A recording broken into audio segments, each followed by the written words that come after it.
Bismillahirrahmanirrahim. Tutorial pada kali ini membahas tentang kontraindikasi bekam bagian yang kedua.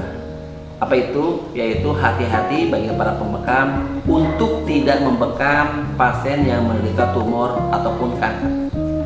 Apa sih Pak Rahmat perbedaan antara tumor dan kanker? Tumor itu biasanya masih bersifat jinak, masih terdeteksi akarnya, ya, kemudian benjolannya jelas, masih bisa digerakkan, ya, kemudian ya itu tidak berbahaya, ya. Tetapi kalau kanker itu terkategorikan sebagai sudah ganas liar, ya, kemudian tidak terdeteksi akarnya dan itu hati-hati, ya, penanganannya tentu berbeda, ya. Kenapa tidak boleh pasien yang penderita tumor dan kanker dibekam?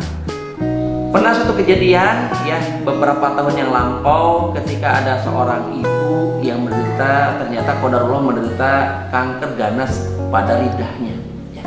Karena ibu tersebut tidak tahu, hanya dibawa ke seorang pengobat alternatif, ya, tepatnya seorang dukun, ya. Yang dukun tersebut tentu tidak tahu, ya, tentang bagaimana apa itu patofisiologi penyakit. Jadi si lidah yang sudah terkena kanker itu ditusuk pakai keris, nauzubillah min dzalik, dengan mantra-mantra. Ditusuk hanya beberapa menit, setelah ditusuk ternyata itu membesar hingga pecah, nauzubillah, subhanallah. Nah, ini pula yang dikhawatirkan, ya, untuk para pasien tumor untuk dibekam. Misal ini ada ganglion ataupun lipoma di bagian ini, kategori tumor jinak, ya, di bagian pada pergelangan tangan. Nah, itu jangan dibekam pas di bagian kena tumornya, tetapi kasih jarak 4-5 jari.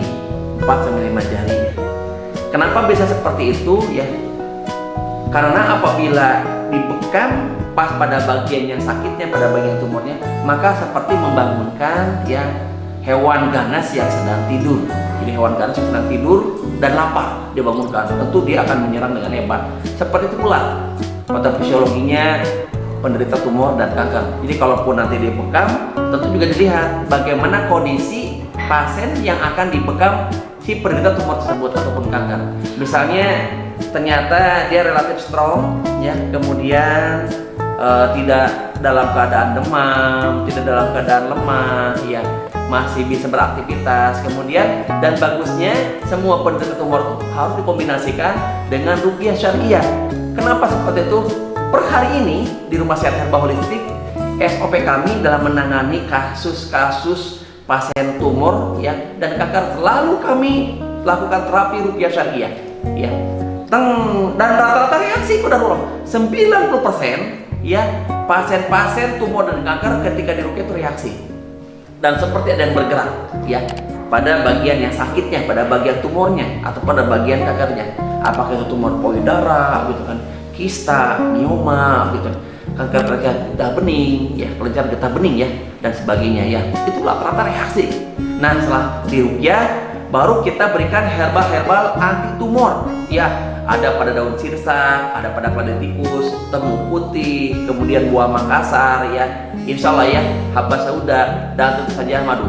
Serta hindari stres, karena rata-rata juga pasien tumor dan kanker berkaitan erat dengan stres yang mereka selama ini mereka derita, ya, dan mereka ternyata dipelihara.